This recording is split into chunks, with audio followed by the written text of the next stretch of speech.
เป็นการเล่นที่รู้สึกว่ามีแต่โปรที่ระดับต้นๆมีแต่มหาเศรษฐีมีแต่แบบยักษ์เจอกันไม่มีใครธรรมดา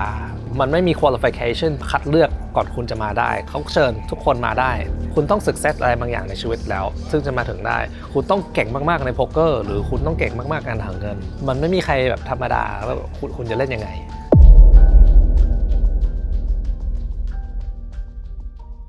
ไททันโป๊กเกอร์ใช่ไหมครับคือจริงๆมันเหมือนเป็นรายการไฮโรลเลอร์ที่แบบเป็นซูเปอร์ไฮโรลเลอร์ที่เขาไม่เรียกว่าไฮโรลเลอร์หมายถึงว่ารายการไบอินใหญ่ๆนะแต่เขาเรียกว่าไททันจริงๆคือความหมายของแบรนด์นั้นเขาก็พยายามสร้างแบรนด์ให้เป็นการเล่นที่รู้สึกว่ามีแต่คนที่เก่งมีแต่โปรที่ระดับต้นๆมีแต่มหาเศรษฐีมีแต่แบบยักษ์เจอกันครับแหละเลยเป็นที่มาของรายการที่ว่าไททันผมเดาเอานะ Triton เป็นแบรนด์สร้างมาสำหรับคนที่เล่น higher stake คือคนที่เล่นใหญ่ที่สุด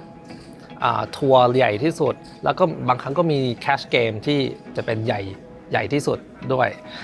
ขอเราจัดเกมใหญ่ที่สุดนักเล่นโปรที่สุดเขาก็จะตามมาเราไม่ต้องชวนเขาหรอกเขาเห็นเงินก้อนใหญ่เขาก็จะตามมาฝีมือระดับโลกก็จะตามมาเองถ้าเป็นนักอาชีพโป๊กเกอร์ก็คือคุณก็ต้องเก่งมากๆส่วนใหญ่ท็อป50ในโลกบางคนมีแบบท็อป200ในโลกก็มีบ้างอะไรนิดหน่อยหรือคุณรวยมากๆก็รวยมากๆไม่แคร์ที่จะเสียแบบ10 ล้าน50 ล้านแล้วแต่ว่าจะเล่นกี่ครั้งเล่นใหญ่ขนาดไหนแต่ก็คงไม่ค่อยมีใครที่แบบคุณมีแบบไม่กี่ล้านบาทพร้อมจะมาเสียไม่ได้หรอกคุณมานี่คุณพร้อมที่จะเสียหลัก10ค่าลงทุนแต่บางครั้งคุณก็ได้เยอะถ้าผมจะเดาก็ประมาณต่อนักธุรกิจอาจจะมีประมาณ 4-6 นักอาชีพระดับโลกก็ ratio ประมาณขนาดนี้ก่อนอื่นเลยนะถ้าคุณมีเงินคุณมาได้เลยอย่างที่2คือหาสปอนเซอร์อย่างผมครับก็จะมีสปอนเซอร์เป็นพวกพี่ๆหลายๆคนที่แบบสปอนเซอร์มาเพราะว่าผมบางอันผมบายอินเองไม่ไหวผมก็ได้พี่ๆมาสนับสนุนหลายๆคนครับขอบคุณสปอนเซอร์ด้วยที่มาช่วยสนับสนุนครับ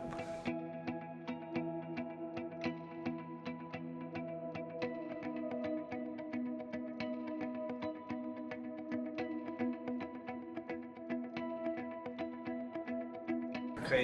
แข่งไททันกี่ครั้งแล้วอันนี้คือครั้งที่2ครับ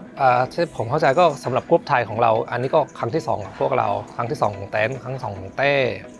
ต้องบอกว่าไซปันนี่เป็นประเทศอะไรก็ไม่รู้ผมไม่รู้จักนะแล้วก็ไม่รู้ด้วยว่าต้องขอวีซ่ามาหรือไม่ขอก็รู้จักพอมาเล่นไพ่ที่นี่แหละแต่พอมาแล้วก็ยังไม่ค่อยรู้จักเหมือนเดิมครับก็นั่งเล่นไพ่ทุกวัน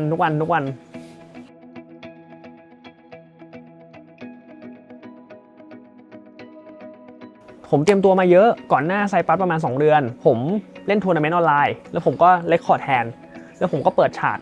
นั่งแล้วก็ผมลองเทรนนิ่งในพวกโซเวอร์ต่างๆก็คือลองนั่งรันแล้วก็ลองนั่งดูว่า30บิ๊กไบเล่นยังไง35เล่นยังไง40เล่นยังไงพรีฟอร์เบรนอะไรพวกนี้ครับคือเตรียมตัวมาค่อนข้างหนักเหมือนกัน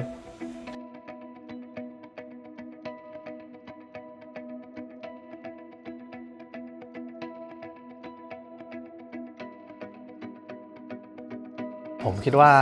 เอาแฟร์เกือบทุกคนน่าสนใจโปรไฟล์เขาต่อคนมันไม่มีใครธรรมดามันไม่มี qualification ที่ว่าคัดเลือกก่อนคุณจะมาได้เขาเชิญทุกคนมาได้เพราะว่าค่าสมัครมันแพงมากคุณต้อง success อะไรบางอย่างในชีวิตแล้วซึ่งจะมาถึงได้คุณต้องเก่งมากๆในโป๊กเกอร์หรือคุณต้องเก่งมากๆการหาเงินมันไม่มีใครแบบธรรมดาแล้วคุณจะเล่นยังไงมันทำให้แบบTriton มันน่าสนใจมากเพราะทุกคนน่าสนใจ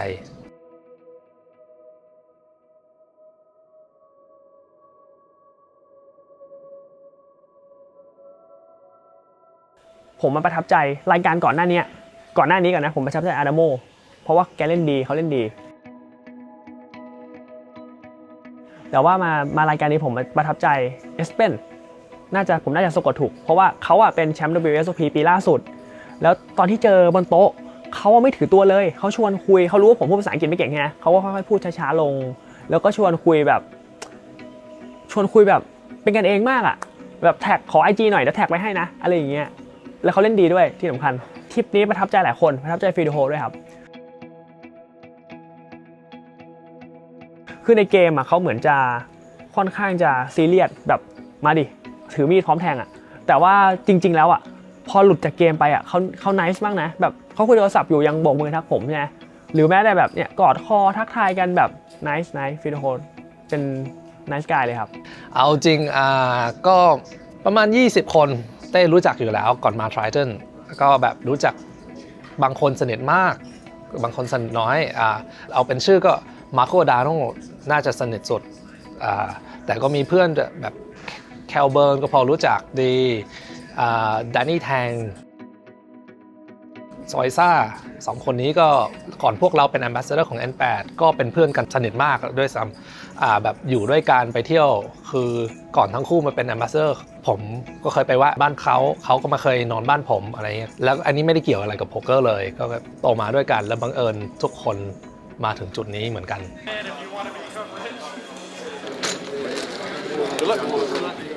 จริงๆมีคนหนึ่งเป็นผู้หญิงเขาเป็นมิสแกนคนนี้สนใจ follow 2 ล้านนะจริงผมไม่รู้นะว่าเขาจริงๆเขาเป็นแบบดังมากก็มานั่งเล่นมาดู IG โอ้โหคนติดตามเยอะมากเลยสนใจเพราะอะไรคะสวย แล้วก็มีจริงๆมีหลายคนมีแจ็คสันคูนครับคนนี้ก็โอเคผมกินเข้ามาด้วยแหละแต่ว่าเขาเฟรนลี่ตั้งแต่อยู่มาดริดแหละครับ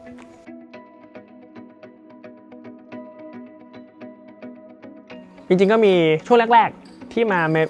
เล่นรายการเมเวทนะครับยังไม่ถึงไททันนะแต่บายอินใหญ่เหมือนกันผมก็มีวิ่งก่อนเลยออกกำลังกายตอนเช้าเตรียมตัวฟิตร่างกายกินข้าวแล้วก็ทำสมาธิแป๊บนึงแล้วก็เปิดฉากในซิทูเอชันนั้นๆรื้อฟื้นแบบก่อนเข้าจริงๆแป๊บหนึ่งประมาณ10 นาทีประมาณนี้ครับแต่พอมาเล่นไททันแล้ว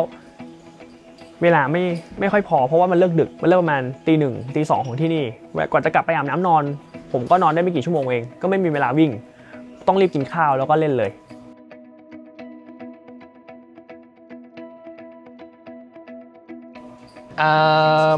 บางครั้งผมจะเปิดชาร์ตดูนิดหน่อยก่อนจะออกห้องนอนแต่เอาจริงสำคัญที่สุดผมคิดว่าให้พักผ่อนดีให้นอนดีก่อนสำหรับผมนอนดีก็แค่น่าจะ5 ชั่วโมง6 ชั่วโมงก็ดีมากแล้วเริ่มอายุสูงละไม่ค่อยได้นอนเยอะไม่ค่อยนอนดีแล้วกินข้าวกินอาหารที่แบบไม่ทำให้เรารู้สึกจะเหนื่อยทีหลังคือตอนนี้สิ่งที่รู้มากเลยคือสตรัคเจอร์ของไททันไม่เหมือนกันทุกรายการจุดสำคัญในรายการนี้มากๆเลยคือถ้าเราเล่น 25,000 ในไททันเราต้องศึกษา20 BB 15-20 BB เพื่อที่จะได้เปรียบใน Final Table ถ้าเราเล่น 30,000 ใช้ strategy เดียวกันถ้าเราเล่น 50,000 หรือ 75,000 เราต้องศึกษา 30-40 BB เพื่อที่จะเล่น Final Table แล้วได้เปรียบมากขึ้นคือมันเหมือนกับคนละเกมกันค่อนข้างที่จะเป็นเกมโป๊กเกอร์แต่ว่าคนละจุดกันมากกว่าคือต่างทัวร์เหมือนศึกษาคนละจุดเลยครับคำข้างหลังกับอยากได้อินเนอร์มันนี่อยากจะได้ถ้วยอยากได้ Final Table บ่อยๆแต่เอาที่ก็ทุกคนก็หวังจะได้ที่1แหละอยากได้เอาถ้วยกลับบ้านสักอันและถ้วย Triton มันสำคัญกว่าถ้วยอื่นไหมถ้าได้ถ้วย1ก็ไหนก็น่าจะได้เงินเยอะอะน่าจะได้หลาย10 ล้านบางถ้วยอาจจะมูลค่าเป็น100 ล้านคาดหวังอยากได้แชมป์ครับอยากถือถ้วยกลับบ้าน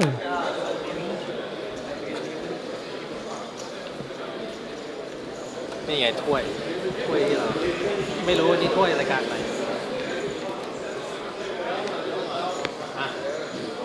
รายการที่เรากำลังเล่นอยู่ถ้วยนี้เลยเพื่อจะเล่นโป๊กเกอร์และชนะเป็นนักอาชีพมันเหมือนเป็นเกมในชีวิตผมคิดว่าผมเล่นเกมนั้นสำเร็จมาระดับหนึ่งแล้วชนะเกมมาแล้วต้องรู้ตัวว่าชนะเกมแล้วคุณอยากจะมาเล่นต่อหรือว่าคุณจะหยุดเล่นเกมนี้แล้วมันกดดันทางจิตใจมันตื่นเต้นครับคือรออินทีนึงคือมีโอกาสว่าแทนเนี้ยจะตกหรือจะได้เงินถ้าตกคือตกไม่ได้เลยคุณนั่งมาเสียเวลาฟรีเป็นวันนั่งฟรีเลยแต่ถ้าคุณได้เงินคุณก็ได้แบบ 2-3 ล้าน